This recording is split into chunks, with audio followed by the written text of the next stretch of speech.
Assalamualaikum warahmatullahi wabarakatuh. Selamat datang semuanya. Kembali lagi dengan saya Aji Channel. Nah, pada kesempatan kali ini saya bersama si Thunder 125. Kira-kira mau diapain Thundernya ini? Udah lama ya nggak muncul ini Thunder. Nah, oleh karena itu nanti kita ikuti vlog selengkapnya. Tapi sebelum dilanjut jangan lupa untuk klik like, komen, dan subscribe agar saya lebih semangat buat video. Oke, langsung saja kita ikuti vlog selengkapnya.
Nah, kira-kira seperti itulah keadaan Thunder yang sudah lama tidak nongol ya di YouTube saya. Masih sama seperti dulu, tidak ada perubahan apa-apa. Yang saya lakukan kali ini adalah perbaikan di sektor mesin. Karena kemarin ada beberapa kendala. Yang pertama itu RPM tidak stabil ya. Jadi misalnya digas nanti turunnya di RPM 4000, digas lagi bisa turun di 2000, digas lagi bisa turun di 1000. Tidak stabil. Dan kadang-kadang Thunder ini kadang-kadang itu mati mendadak tanpa sebab, itu mati kemudian tidak bisa dinyalakan lagi. Pengapian ada, starter normal tapi tidak mau nyala. Beberapa kali saya bawa ke bengkel, katanya ini sudah bagian klepnya itu minta diskur. Nah, akhirnya saya masukkan ke bengkel, ternyata benar harus diskur. Nah, akhirnya motor saya masukkan ke bengkel. Bengkelnya saya milih bengkel yang terdekat saja karena skor itu lama, harus ditinggal. Jadi untuk wirawirinya biar gampang, saya masukkan ke bengkel dekat rumah yang sudah menjadi langganan saya juga. Nah, ternyata setelah dibuka, setelah skor, akhirnya ganti seal klep juga pasti ya. Dan ternyata ada masalah lagi, yaitu ini. Ini adalah ring shakernya kena. Tapi ini masih OS 0 ya. Jadi ini masih standar bawaan pabrik sejak 2004. Awet sekali ya, cuman ringnya, untuk linernya juga masih bagus. Akhirnya diganti ini sekalian. Nah, setelah saya ambil, saya test drive lah motor ini selama kurang lebih 2 minggu lebih lah, sebulan. Setelah sebulan nanti saya masukkan bengkel lagi untuk setel klep lagi, karena setel klep yang pertama itu masih klep renggang ya, biasanya masih banyak pergerakan setelah disekur itu. Nah, setelah itu dibawa lagi agar suara menjadi lebih halus dan bensinnya lebih irit. Nah, kira-kira seperti ini liputannya.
sudah hidup, mesin halus, tarikannya tambah oke, kompresinya agak besar. Terus besok boleh dicoba naik gunung Mas Aji, makin pede ditanjakan gitu. Demikian laporan.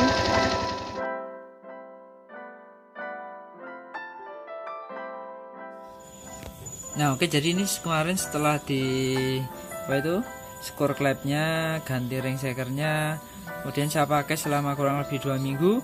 Nah setelah dipakai 2 minggu kembali lagi ke bengkel di setel klepnya. Kemarin sebelum di setel klepnya, habis skor itu kasar suaranya, klepnya kerasa sekali. Kalau ini sudah lumayan jauh lebih halus. Kayak apa suaranya, kita coba cek dulu starter. Nah seperti ini suaranya. Ini kalau aslinya tidak segitu kasar ya. Kalau di video mungkin kasar, tapi aslinya itu tidak terlalu kasar, biasa aja, halus malah. Kalau ditarik juga enak.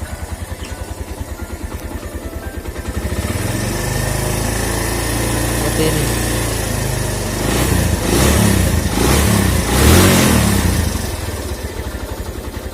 Nah nanti setelah ini kita coba untuk ditanjakan bagaimana rasanya. Kalau yang saya rasakan kemarin sebelum di setel klepnya itu kan klepnya renggang ya, itu tenaganya oke, cuman suaranya kasar sekali. Kalau sekarang suaranya halus tapi kurang bertenaga, standar lah ya. Nah kita nanti coba tanjakan di daerah Kulon Progo yang lumayan agak ekstrim. Oke. Nah saya memilih tanjakan di daerah Kulon Progo di Kecamatan Girimulyo yang menghubungkan Kabupaten Kulon Progo dan Kabupaten Wonosobo. Nah sebenarnya saya sudah terbiasa dengan jalur ini, cuman biasanya sendiri. Nah kali ini saya bersama istri saya dibonceng ya, dengan bobot sekitar 50 kilo dan saya sekitar 55an kilo, jadi berat total sekitar 100 sampai 110 kg. Nah ini sudah memasuki jalur utama, jalur Godean Kaligesing. Kalau teman-teman tahu, di sini adalah tempat kopi Ampirono yang sedang hits.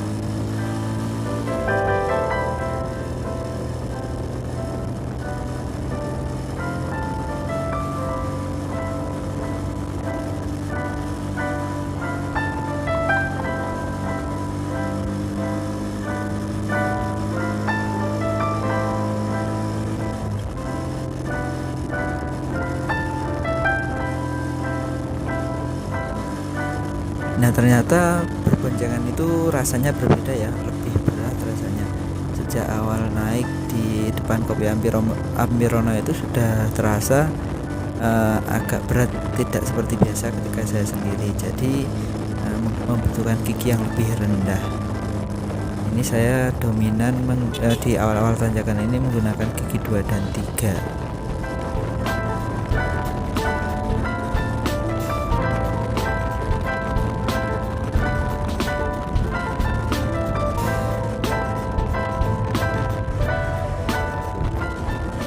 Nah saya mohon maaf untuk penempatan kamera itu agak jelek ya, karena saya tidak punya GoPro dan action cam lainnya, jadi itu cuma HP saya cantolin di jaket. Nah, jadinya portrait seperti itu dan agak miring-miring ya, mohon dimaklumi ya. Nah ini tanjakan panjang yang pertama di daerah Jetis Girimulyo. Ini biasanya kalau saya sendiri menggunakan gigi 3 dan 4 masih berani, tapi ini karena berboncengan bobotnya menjadi 2 kali lipat, jadi ini saya dominan menggunakan gigi 2 dan 3 saja.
Di sini tanjakan semakin tinggi ya derajatnya, sehingga memaksa saya untuk menggunakan gigi satu.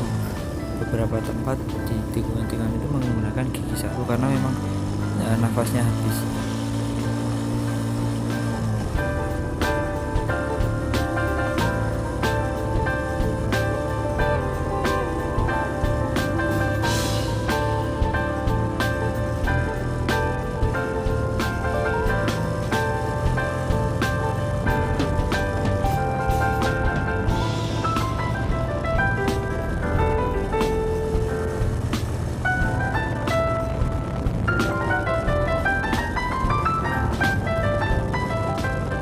Nah, kondisi jalan di depan itu cukup landai sehingga saya gunakan gigi sampai 5 agar mesinnya lebih dingin, tidak overheat.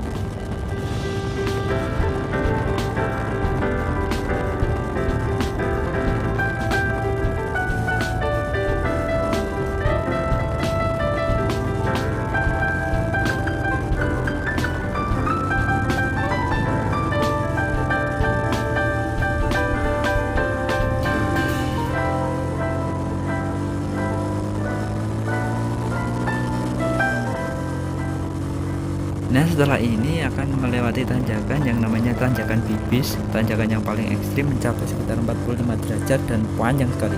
Di sini saya menggunakan gigi satu yang sangat lama.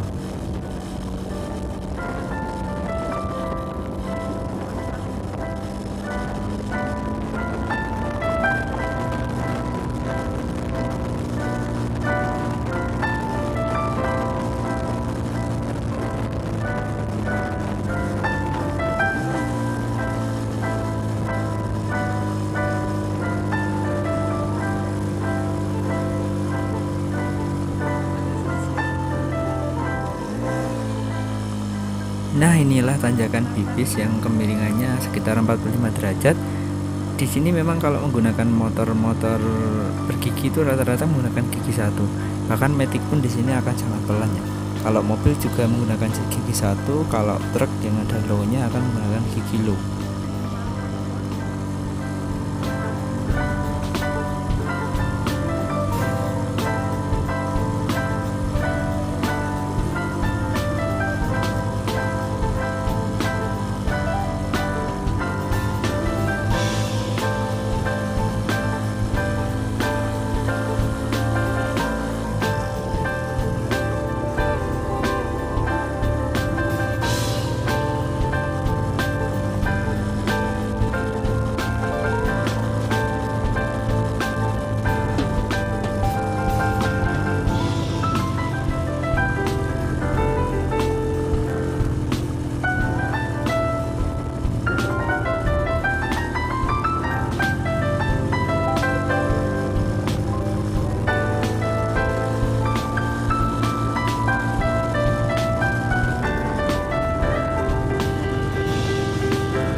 Nah, pada perjalanan kembali turun ke bawah ini juga harus berhati-hati ya, karena kalian harus menggunakan gigi yang tepat agar mendapatkan engine brake yang baik.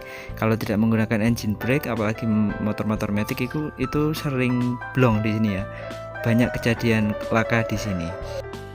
Nah, kesimpulannya bagaimana? Apakah Suzuki Thunder ini mampu untuk menanjak gunung yang ekstrim? Jawabannya mampu, walaupun harus dengan bersabar. Kalau ingin lebih baik lagi, gunakan karbu yang lebih besar seperti karbu king dan lainnya dengan pengaturan yang sesuai. Oke, kira-kira demikian vlog kali ini. Terima kasih sudah menonton sampai akhir. Wassalamualaikum warahmatullahi wabarakatuh.